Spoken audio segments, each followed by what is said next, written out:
안녕하세요. 오늘은 머신러닝 모델의 성능을 극대화하는 핵심 기법인 데이터 증강과 정규화 완벽 가이드에 대해 알아보겠습니다.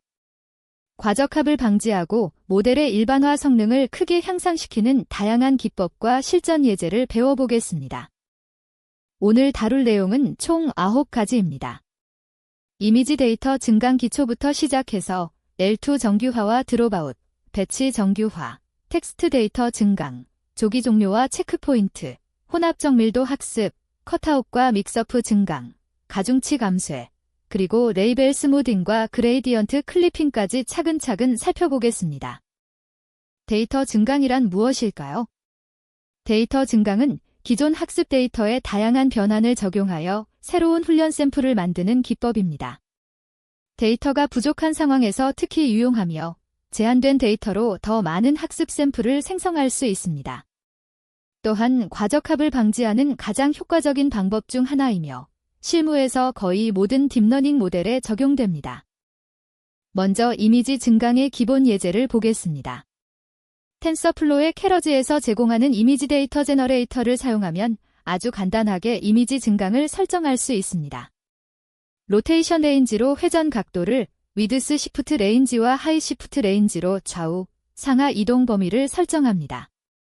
호리잔텔 플립은 좌우 반전, 줌 레인지는 확대 축소 범위를 의미합니다. 이렇게 설정하면 에포크마다 다른 변환이 적용된 이미지를 학습에 사용하게 됩니다. 이제 L2 정규화에 대해 알아보겠습니다. L2 정규화는 가중치 값이 너무 커지지 않도록 손실 함수에 가중치의 제곱합을 페널티로 추가하는 기법입니다. 이를 통해 모델이 특정 특성에 과도하게 의존하는 것을 방지하고 가중치의 크기를 제한하여 모델의 복잡도를 줄일 수 있습니다. 람다 값을 조절하여 정규화의 강도를 설정할 수 있으며 과적합 방지의 가장 기본적인 기법으로 널리 사용됩니다. 캐러지에서 L2 정규화를 적용하는 방법입니다. 레귤러라이저즈 모듈의 L2 함수를 사용하여 정규화 강도를 0.01로 설정했습니다. 이 값은 덴스 레이어의 커넬 레귤러라이저 매개 변수에 전달됩니다. 숨겨층뿐만 아니라 출력층에도 적용할 수 있으며 CONB2D 레이어 등 다양한 레이어 타입에 동일하게 적용 가능합니다. 다음은 드롭아웃입니다. 드롭아웃은 학습 과정 중에 무작위로 일정 비율의 뉴런을 비활성화하는 기법입니다. 비활성화된 뉴런은 해당 학습 단계에서 가중치 업데이트에 참여하지 않습니다. 이를 통해 모델이 특정 뉴런 집단에 의존하지 않도록 강제하며 여러 개의 작은 네트워크를 앙상블하는 효과를 얻을 수 있습니다. 일반적으로 0.3에서 0.5 사이의 비율을 사용합니다. 배치 정규화는 각 레이어의 입력을 평균 0, 분산 1로 정규화하는 기법입니다. 딥러닝에서 내부 공별량 변화라는 문제를 해결하는 핵심 기술로 학습 속도를 2에서 3배까지 향상시킬 수 있습니다. 또한 초기값 설정에 덜 민감해지며 규제 효과도 얻을 수 있어 드롭아웃과 함께 사용하면 시너지 효과를 발휘합니다. 드롭아웃과 배치 정규화를 함께 적용하는 코드를 보겠습니다. 덴스 레이어 다음에 배치 노어멀러제이션을 배치하고 그 다음에 드랍아웃을 배치합니다. 숨겨층이 깊어질수록 드롭아웃 비율을 점차 줄이는 것이 일반적입니다. 이 조합은 실무에서 매우 자주 사용되며 안정적이고 높은 성능을 보장합니다. 텍스트 데이터 증강에 대해 알아보겠습니다. 이미지뿐만 아니라 텍스트 데이터에도 다양한 증강 기법이 존재합니다. 동의어 교체는 특정 단어를 같은 의미의 다른 단어로 변경합니다. 무작위 삭제는 설정된 확률에 따라 단어를 제거합니다. 역번역은 한국어를 영어로 번역한 뒤 다시 한국어로 번역하여 자연스럽게 다른 표현을 얻는 기법입니다. 텍스트 증강을 직접 구현한 예제입니다. 랜덤 딜리션 함수는 각 단어에 대해 10% 확률로 삭제 여부를 결정합니다. 시너님 리플레이스먼트 함수는 무작위로 선택된 단어를 동의어로 교체합니다. NLTK의 워드네트이나 사전을 활용하여 get 시너님 함수를 구현하면 완성됩니다. 이러한 기법들은 특히 작은 데이터셋에서 분류 성능을 크게 향상시킵니다.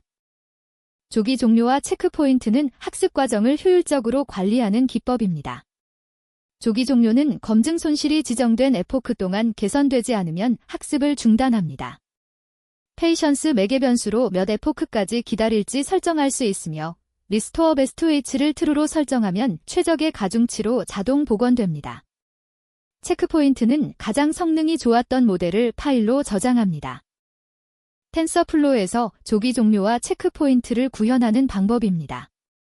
어리 스타핑 콜백에서 벨로스를 모니터링하고 10 에포크 동안 개선이 없으면 학습을 중단합니다. 마달 체크포인트 콜백은 세이브 베스트 온리를 true로 설정하여 최적 모델만 저장합니다. 두 콜백을 리스트로 묶어 피트 함수에 전달하면 자동으로 관리됩니다. 혼합 정밀도 학습은 연산의 일부를 16비트 부동 소수점으로 수행하여 효율성을 극대화하는 기법입니다. 32비트 연산 대비 메모리 사용량을 절반으로 줄일 수 있고 최신 GPU에서 연산 속도가 최대 2배까지 향상됩니다. 놀라운 점은 정확도 저하 없이 이러한 효율성을 얻을 수 있다는 것입니다. 텐서플로우에서 혼합 정밀도 학습을 활성화하는 방법입니다. 믹스트 플로트 16 정책을 설정하면 자동으로 연산이 최적화됩니다. 중요한 점은 출력층은 수치 안정성을 위해 반드시 플로트 32로 명시해야 한다는 것입니다. 이 설정만으로 모델의 메모리 사용량이 줄어들고 학습 속도가 향상됩니다. 컷아웃과 믹스업은 최근 많은 주목을 받는 고급 증강 기법입니다.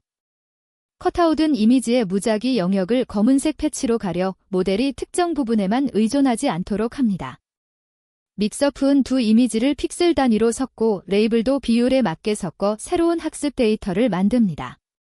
최근에는 두 기법의 장점을 결합한 커트믹스도 널리 사용됩니다. 믹스업 증강을 구현한 코드입니다. 베타 분포에서 람다 값을 샘플링하여 두 배치의 이미지와 레이블을 선형 결합합니다. 앨퍼 값이 0.4일 때 람다가 0.5 근처에서 자주 샘플링되어 두 이미지가 비슷한 비율로 섞이게 됩니다. 이 방법은 모델의 결정 경계를 부드럽게 만들어 오분류에 대한 강건성을 높입니다. 가중치 감쇄는 최적화 과정에서 가중치가 커지는 것을 방지하는 기법입니다. L2 정규화와 수학적으로 동일하지만 옵티마이저 수준에서 적용된다는 차이가 있습니다. 애덤더밸류 옵티마이저와 함께 사용하면 특히 효과적이며 학습률에 비례하는 정규화 효과를 가집니다. 레이벨 스무딩에 대해 알아보겠습니다. 이 기법은 정답 레이블의 확률을 1.0이 아닌 0.9로 부드럽게 변경합니다. 예를 들어 10개 클래스 분류에서 정답은 0.9, 나머지는 0.01로 분배합니다. 모델이 지나치게 확신하는 것을 방지하여 일반화 성능을 향상시키고 분류 경계를 더 매끄럽게 만들어줍니다. 레이벨 스무딩과 가중치 감쇄를 함께 적용하는 예제입니다. 캐터고리컬 크로스 엔트로피의 레이벨 스무딩을 0.1로 설정합니다. 옵티마이저는 애덤더밸류를 사용하여 웨이트 K 매개 변수로 가중치 감쇄를 적용합니다.